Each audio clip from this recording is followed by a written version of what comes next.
The Apartment That Was Never Empty. Reported by Jessica Harmon, Portland, Oregon. 2018. Jessica was 24 years old, freshly out of a long-term relationship, and desperately searching for an affordable apartment in Portland. The city had become impossibly expensive, and after 2 months of dead ends, rejected applications, and overpriced studios, she was running out of options and running low on savings. Her lease at her current place expired in 3 weeks. She was, by her own admission, getting a little desperate.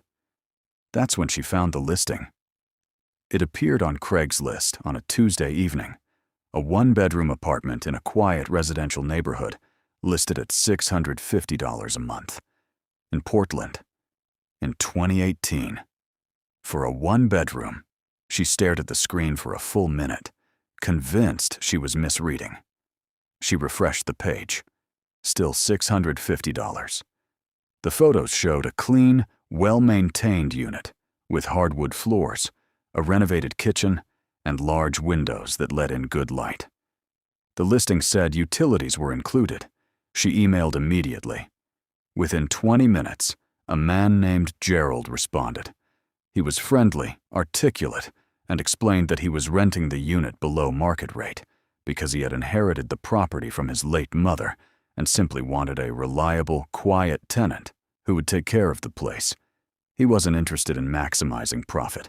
He just wanted someone trustworthy. He offered to show her the apartment the following evening. Jessica told her best friend Amanda about it that night. Amanda immediately said it sounded off. "Nobody rents below market rate out of the goodness of their heart," she said. "Something is wrong with that apartment." Jessica agreed to be careful. She told Amanda the address, the landlord's name, and said she would text every 30 minutes during the showing. The next evening, she drove to the address, a tall, narrow Victorian house divided into 3 units. Gerald met her at the door. He was in his mid-60s, neatly dressed, soft-spoken, and immediately put her at ease. He showed her the unit, which looked exactly like the photos. Clean, quiet, spacious for the price. She loved it. She was about to say yes on the spot when she noticed something. In the bedroom closet, which Gerald had opened briefly to show her the shelving, there was a thin horizontal scratch mark on the interior wall, about 4 feet off the ground. She almost didn't see it, but it caught the light at the right angle, and she paused. It wasn't one scratch. It was dozens, grouped in sets of 5, like tally marks. Someone had been counting days inside that closet. She said nothing. She thanked Gerald, told him she'd think about it, and left. In her car, hands shaking, she texted Amanda, "Something is wrong. Call me." She told Amanda about the marks. Amanda immediately got on her laptop and started searching. It took her less than 15 minutes to find what she was looking for, a local Portland news article from 2015. A woman had been reported missing after responding to a Craigslist apartment listing at the exact same address. The case had gone cold. The woman was never found. The article mentioned that police had investigated the property, but found no evidence of wrongdoing. The landlord at the time had been cooperative. The case was listed as an open missing persons investigation. Jessica called the non-emergency police line that night and reported what she had found in the closet. 2 detectives visited the property the following week. Gerald was questioned.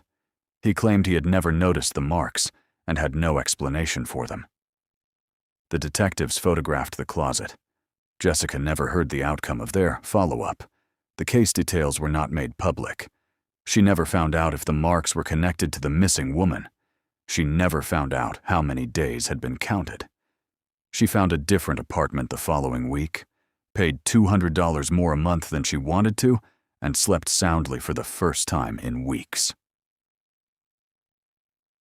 To this day, she cannot open a closet in the dark without checking the walls first. The Man Who Bought Everything reported by Thomas Riley, Columbus, Ohio. 2020. Thomas and his wife Lauren had just gone through a painful divorce. The house was being sold, which meant everything in it needed to go.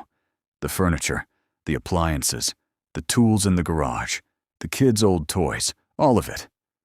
Thomas was moving into a small apartment and couldn't take much with him.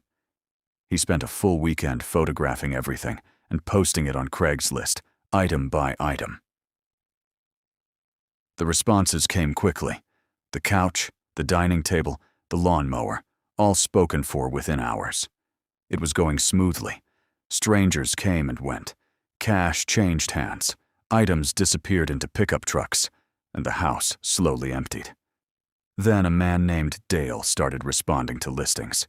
First, he bought a bookshelf, then a lamp, then a set of kitchen chairs, then a box of old DVDs, then a child's bicycle that had been sitting in the garage, then a painting Lauren had left behind. Each time, Dale showed up alone, paid in exact cash, and barely spoke.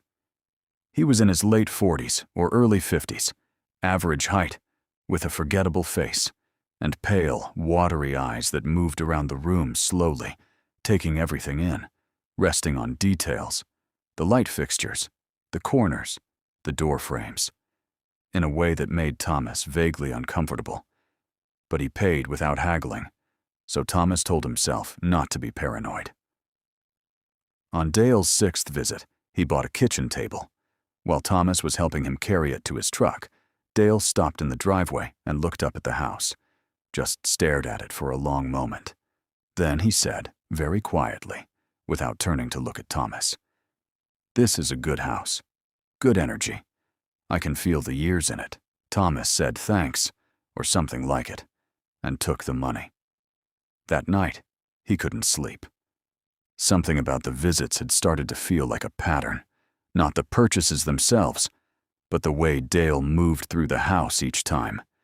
He didn't browse. He didn't look at what he was supposedly buying. He looked at the house, the walls, the layout, the windows. It felt, Thomas realized with a cold settling in his chest, less like someone buying furniture and more like someone studying a floor plan. He looked back through Dale's messages. Every response had come within minutes of a new listing going up, sometimes within seconds, as if Dale was refreshing the page and waiting. Thomas told his brother about it.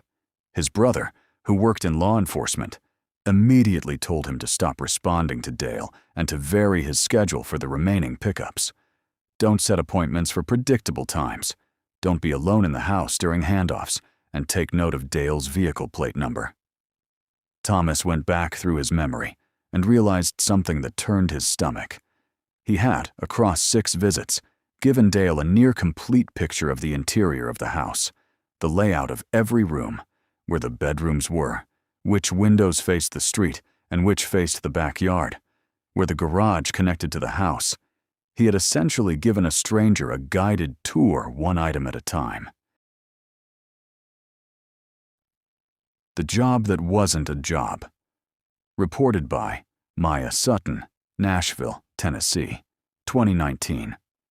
Maya was a 22-year-old nursing student, working 2 part-time jobs, and still coming up short every month. When a listing appeared on Craigslist for a personal assistant/errand runner position, paying $25 an hour, cash, flexible hours, no experience required, she responded before she had fully finished reading it. The reply came from a woman named Carol. She explained that she was a wealthy widow in her 70s, recently moved to Nashville from out of state, and struggling to manage errands, appointments, and household tasks on her own. She needed someone reliable, trustworthy, and available on short notice. She mentioned that she had already interviewed several candidates who hadn't worked out. The email was warm, slightly formal, and entirely believable. They arranged to meet at Carol's home address the following Saturday morning. Maya told no one where she was going, something she would later describe as the single most frightening realization of the entire experience. She drove to a quiet residential street in a nice part of East Nashville, found the house, a large craftsman bungalow set back from the road with mature trees in the yard. and knocked on the door at 10 a.m. A man answered.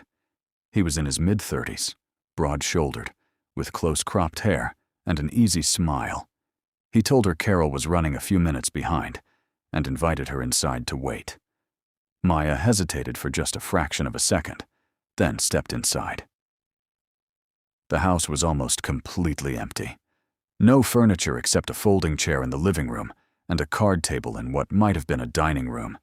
No pictures on the walls, no rugs, no signs that anyone actually lived there. No shoes by the door, no mail on a counter, no smell of cooking or coffee or anything human. Maya stood in the middle of the living room and felt something she described later as a full-body alarm going off, every instinct firing at once. She said she couldn't explain it logically in the moment. The man was still smiling. He was speaking, saying something about Carol, about the job, about the hours. But she had stopped processing the words entirely. She heard herself say, "I'm sorry. I just remembered I left my phone in my car. I'll be right back." She walked to the front door, opened it calmly, stepped onto the porch, and then ran. She ran to her car, started it, and drove 3 blocks before her hand started shaking so badly she had to pull over. She sat there for 10 minutes, breathing. Then she drove straight to a friend's apartment and sat at her kitchen table and told her everything. Her friend immediately opened her laptop and searched the address. The house had been listed as a rental property, vacant, for the past 4 months. No one lived there. Maya filed a police report that afternoon. She gave the officer the email address Carol had used, the name Carol had given, and the name and description of the man who had answered the door.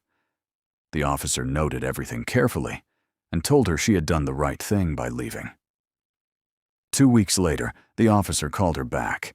He told her that the email address had been linked to 2 other Craigslist listings in 2 different cities in the past year, fake job postings targeting young women. In one of those cities, a woman had gone to a similar address and had not been as lucky as Maya. He did not elaborate on what that meant. Maya asked if they had identified the man. There was a pause. The officer said the investigation was ongoing. She never received another call. Maya still uses Craigslist occasionally, for selling things, never for responding to job listings. She tells every single person she knows who job hunts online the same thing she learned from that morning.